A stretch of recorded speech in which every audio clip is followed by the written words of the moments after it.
In the name of the loving Trinity, Amen. St. Luke chapter 16, verses 19 to 31 reveals to us the story of a rich man who enjoyed life and the poor and hungry man Lazarus who hungered at his gate. After their death, they are on two sides of the spectrum. The rich man suffers and Lazarus sits with Abraham.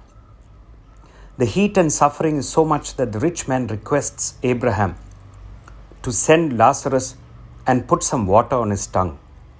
Abraham pleads that he is helpless. The rich man then requests that Lazarus be sent to his father's house to warn his 5 brothers, as they will believe someone who visits them from the dead. Abraham refuses, saying that they had their chance to listen to Moses and the prophets. Abraham makes a revelation to the rich man in St. Luke chapter 16, verse 25, when he says, "Child, remember that during your lifetime you received your good things, and Lazarus in like manner evil things. But now he is comforted here, and you are in agony." James Cone, in many ways the founder of Black Theology, argues with others that the blacks in America were made to think that suffering in this world would give them a place in heaven. So racism and discrimination had to be accepted as a way of life, and white pastors preached peace to the blacks.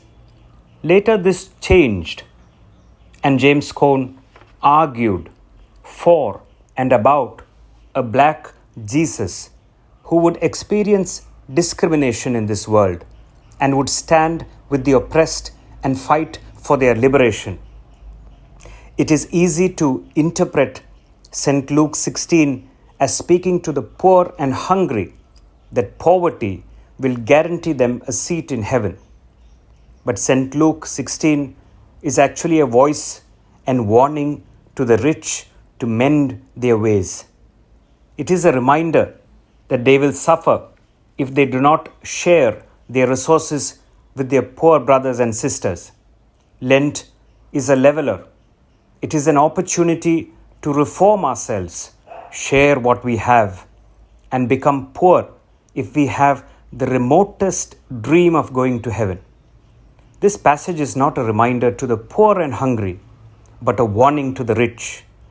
In a world where the rich are becoming richer, and in India where the top 5 have accumulated great amount of wealth during COVID, this passage shouts out a warning.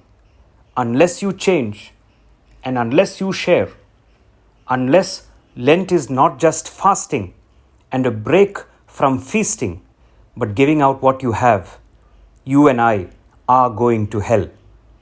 We can't buy ourselves out of hell. We can't smile ourselves out of hell. But we need to reduce the good things and encounter and experience the bad and evil things. Lent is a shout out to the rich. Stop enjoying and start giving to the poor. Amen.